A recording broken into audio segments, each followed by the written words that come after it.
Hai, nama saya Nurul Adia Badruddin. Okay, hari ini saya akan bercakap tentang invasive species, native species dan juga exotic species. Let's go.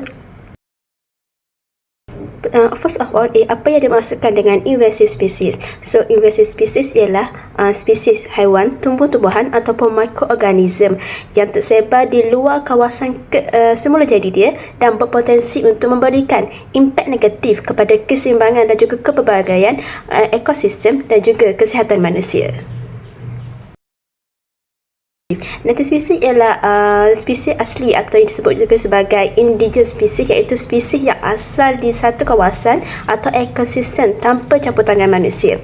Kehadiran spesies ini sama ada melalui binatang ataupun tumbuhan, dia secara kata sebagai semula jadi tanpa intervensi ataupun tanpa kesan daripada perbuatan manusia sendiri.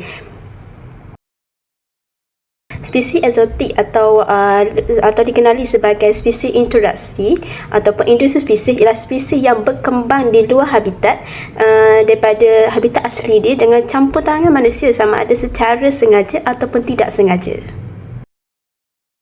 Okay, so the invasive species ni boleh menyebabkan kata sebagai permasalahan kerana dia akan compete dengan spesies asal, iaitu untuk merebut makanan, tempat tinggal dan sebagainya. Dia boleh menyebabkan juga kepupusan kepada spesies asal. Invasive species ni dia kebanyakan dia spread disebabkan oleh perbuatan manusia seperti membuang ikan ataupun membuang invasive species ke dalam sungai dan sebagainya, dan juga mungkin beralih daripada satu tempat ke satu tempat yang lain, menyebabkan daripada kemusnahan hutan dan sebagainya.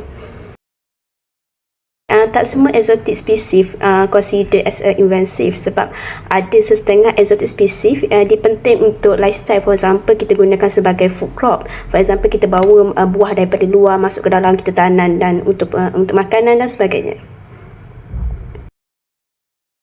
So, invasive species ni berbahaya kerana ataupun menyebabkan kemusnahan kerana dia boleh menyebabkan kepupusan kepada native species, for example plant, animal dan sebagainya, sebab dia compete. Saya kata sebelum ni, dia compete untuk hidup. Dia berebut makanan, tempat tinggal dan sebagainya. So, bagaimana invasive species ni dia outcompete dengan native species adalah sebab utamanya dia boleh spread rapidly. So, bila dia spread rapidly, dia jadi jumlah diorang tu bertambah lagi banyak daripada kita punya native species, yang dia boleh menyebabkan kepada kepupusan native species kita.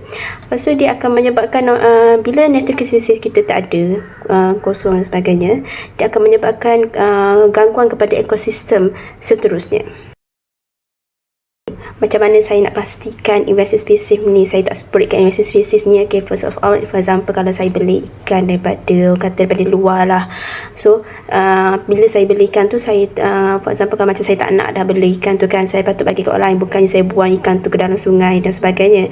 Kemudian kalau macam tu saya masuk hutan ke apa, saya tak patut alihkan for example batu ke kayu-kayu ke satu tempat daripada satu tempat ke satu tempat yang lain. Mungkin kita tak nampak secara orang kata fizikal, tapi maybe kita dah mengganggu ekosistem di satu tempat itu. So, apa yang saya akan lakukan kalau saya jumpa invasive species ni? Contoh example, saya jumpa kat sungai dan sebagainya. Okay, first of all, saya boleh laporkan kepada MARDI ataupun saya boleh laporkan kepada Jawatankuasa Spesies Asing Berbahaya Kebangsaan, iaitu telah ditubuskan pada tahun 2016 yang diterajui under Kementerian Pertanian dan Industri Makanan dan juga Kementerian Tenaga dan Sumber Asli.